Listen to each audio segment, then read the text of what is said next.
Hello, 320. Today we're gonna this video is gonna go over the applied quality project, which is basically the final for this class. You'll take everything that we have learned and applying it into a final quality project. It's on the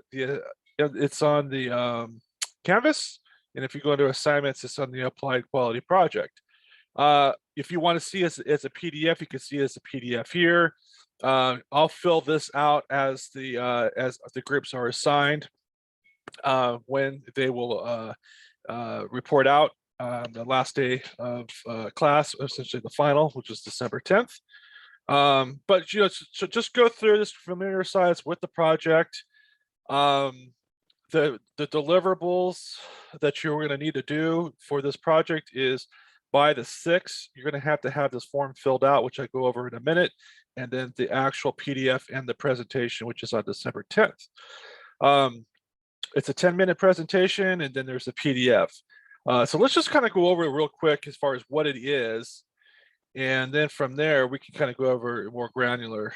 So what an A3 is, an A3 is a way of reporting out a project from defining the problem all the way to institutionalizing the change. And what it is, just think of it as a journey. You start somewhere, and then you end somewhere, and then you go on another journey. So the A3 is 9 steps, going from defining the problem, understanding the current state, which is where the state is of the current state of where it is now, and then visualizing where it wants to be. Where do we want to be? So this can be a problem. This can actually be an opportunity. And you can see how we're going to relate this into a graphic communication project. The fourth is root cause analysis. And then we develop a solution hypothesis. We figure, okay, well, if we do this, we expect that. And then we actually test it, conducting experiments. We evaluate the data results. We take that data, and then we act, and we implement the best changes, and then we institutionalize the change, which means we actually execute what was the best thing for us to do to get to the ideal state. And you can see on the left-hand side here, you'll see define, measure, analyze, improve, and control. That is the DMAIC. That is the engine of essentially Lean Six Sigma. And then we relay that to the A3. So the A3 essentially is any type of a way to present a journey from doing something, and this is the result, and this is what we've done. And then the medical field and then the manufacturing, they use these A3s. And the reason why it's called an A3 is it's a European paper size of 1117. So those people who actually went to Munich or wherever, for their student internships or study abroad, the A3 is actually what they don't call 1117, they call it A3. So what it means is that they're actually applying all those 9 steps on any particular project. They are going to put that into a one sheet that gets posted onto the bulletin board.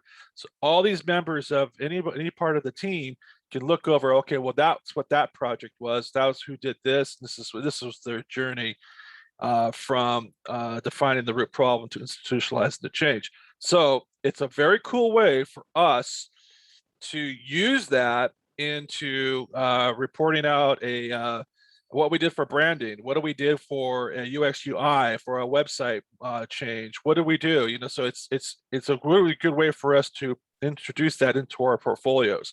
Rather than just showing your prospective employer, hey, this is a logo idea. Well, I want to see what was the journey. What was the data that caused you to do that brand? What was what was the benefit of the metrics? And that's all we're going to do. We're going to do all of that into this A3. So all that to say, it's very applicable to graphic communication, and hopefully you'll see that. And at the end of this, you will get a really robust portfolio piece if you choose to take the energy required to do a proper A3. So what's incorporated in A3? Well, we're going to have there's some certain things that you have to do in order to be conformance. So you have 2 or more quotes from the quality gurus. Those PDFs will become active after week 10, and then you can go ahead and look at those PDFs and pull out 2 quotes from that to support your you know how you use those the quality gurus philosophies into your A3. 1 or more total quality tools, and these are the tools that we're going to go into in our lab. Those flow charts, cause and effect, check sheets, process capability, Pareto, scatter, or control charts. And we'll learn about these as far as the quarter goes. And so obviously, we are revealing topics and tools throughout the quarter. And then you're going to, by week 7 or week 8, you'll pretty much have all the tools required for you to start compiling your A3.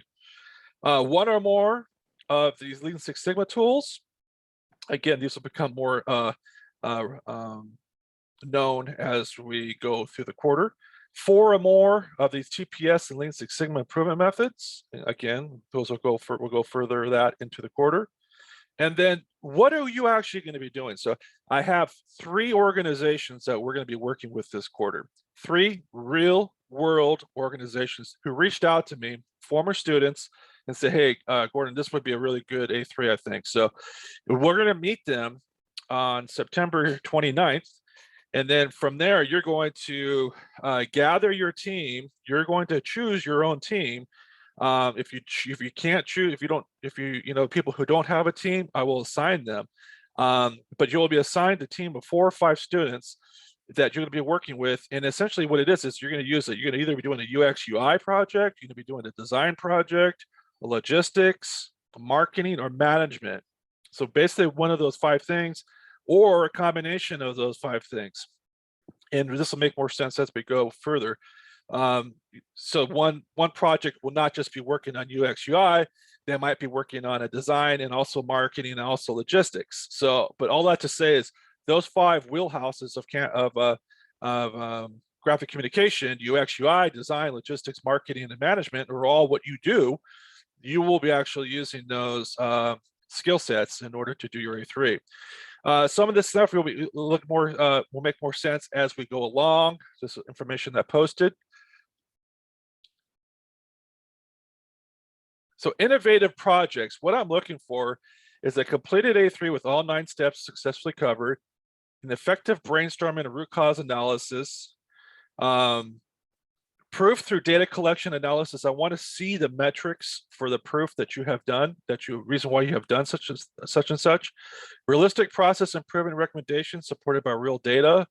Use of the appropriate total quality tools, and not just using tools just to use them, but using them appropriately. The logic of the process and conclusions.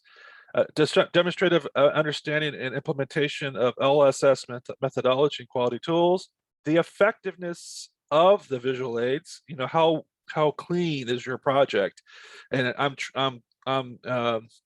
requiring very clean, obviously portfolio ready pieces, because that's your strength is graphic communication and design.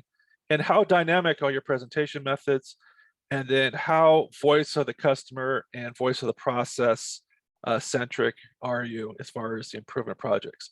I'm not going to go over these right now, but these are actual successful projects that were done in the past. Make sure you take a look at those. The grading rubric, so the conformance, essentially all we went through is, all of these, all these conformance issues, you're going to get 25 total points max. The proof of competency, 25. The complexity, 20. So a real easy project, like I just designed this website, here it is. You're probably not going to get a high complexity. You're probably going to get just a real low end complexity. I'm looking for something that's really going to make an impact on these real organizations. The logic of the improvement process and implementation, how dynamic was your presentation? And then here's the thing, is that we don't get plus points, but we get negative points if you do not participate in your group. And each person is going to evaluate each other's team member.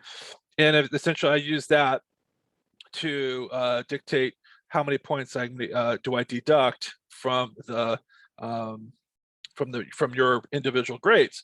So if you were, you didn't do a lot of work, you kind of held the whole group down, you didn't meet, you didn't participate, then you're going to get probably a demerit points on that. So a group might get 90 and you might actually get 80 on your project because of your participation. So highly make sure you pick your presentation, your participation, and also pick your teams wisely.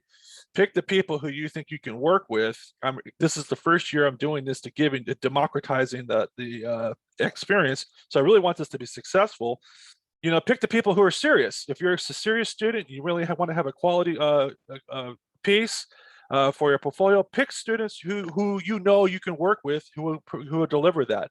If you're just like, hey, look, I'm not really into this this quarter. I just really want to graduate. I really don't have to spend much time. That is fine. That's just where you're at. So just let let your teammates know that I'm just not really into that. That way you don't get penalized at the end of the quarter from not participating. You might get into a group where it's like, hey, they're all the same. They're all the same place of life, where they just can't really devote a lot of time to this project, and they just really want you to basically get a C or something like that. So, which is fine. There's nothing wrong with that. It's just if that's where you're at, just please make sure you express that with your teammates and pick wisely. Okay, so the general procedure is that you will work with your own teammates. If you don't get assigned, if you don't get picked, or if you don't pick your own, then I will give you a group to start with, and I'll show you the shared Excel sheet where I want you to put your information on. It's going to be on a shared OneDrive. I would suggest you guys set up a Google Drive or text or something like that so you can get together with your groups. You meet as a team to determine what your A3 projects will be, and like I said, we'll have the companies report out to you on September 29th, which is Wednesday, and then a week later you're going to pick your project. You're going to work with that person, the contact from that organization, with your team, and then we're going to have those three the projects done with the top three, the first three boxes filled for your A3. The A3 proposals due on 10/6, which is the Wednesday after the 29th. Unapproved approved projects could potentially get docked if you say, I really need some more time to figure out what this project is going to be. Talk to me individually. Otherwise, we default that the project will be chosen by October 6th. You may add or delete tools from the A3 that you're sent, the three boxes. I understand that. I just really want to make sure we have the project problem and the ideal state and your big, hairy, audacious goals, which we're going to learn about. All of those have to be filled out prior to us, but those really can't change. You could add on to those, but those are the bones of the project. And then you're going to decide on the project and provide the A3 proposal. And I'll go over that in a second with you. And then before you do that, there's a video I want to watch that's that's actually a separate assignment. If you click on here, you can see that this goes right to a project where you have a video and then the fillable PDF, and that's the fillable PDF. So you put your name on there, the team leader, and such. Okay, let me go back.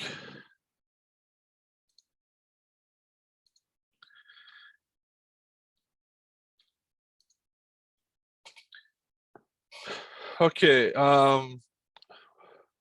contact information for me. It could be Slack, it could be the Trello will be done later, but primarily Slack or email would be the best way to get in touch with me. Or you can call me, or we have our Zoom office hours. Let's just go quickly over the timeline on this, which is up here. So like I said, by 1 and 3, the boxes 1 and 3, we're going to have that hard date of 10/6, and that's what's the deliverable. You're going to give me the AQP deliverable form, and then 4 to 6 by end of October, we want to make sure we have those completion. Those are completed. You're going to have time in class, and you're going to have time, obviously, in the week that you're going to meet with your groups to get that done.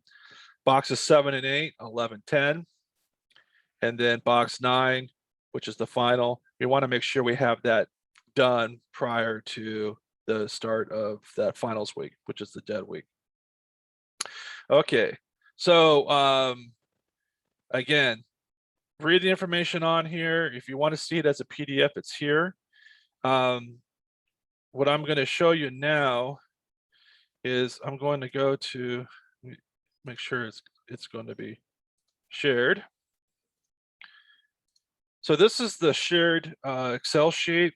So what it is that the student's raw information will be here, student name and the Cal Poly email, and this will be provided in the OneDrive. And then what I want you to do from from the day 20, which is September 20th, all the way up to October 6th, I want you to pull from here, start compiling who your team is. And then on the second spreadsheet here, you see the groups. This is where I want you to start compiling your groups. So you'll have your student name. So this would be student name, the 5 members of that group 1. And if you wanted to just give me what your preferred email is, and then I want us to decide by 10/6 what your project's going to be. Obviously, you're going to have that because you're going to be submitting the approval form. And then group 2, 3, and 4. So by 10/6, this should be filled out with who your group is. Bold the group leader. It's very important for you to choose a group leader on this. The group leader really is a facilitator. They really get someone who's responsible, someone who's in charge, who can take charge, and really kind of like steer this project through. And those particular group leaders are really, I take notice to those when I'm doing my final grading as well. So like I said, we have a total of 11 groups to fill out. If you only have 4, obviously you're only going to fit 4 boxes, but we can do up to 5 per group. Okay, well, I think that's about it for the AQP project. Make sure you watch the video for filling out the first 3 boxes and then submitting that form. And please contact me if you've got any other questions.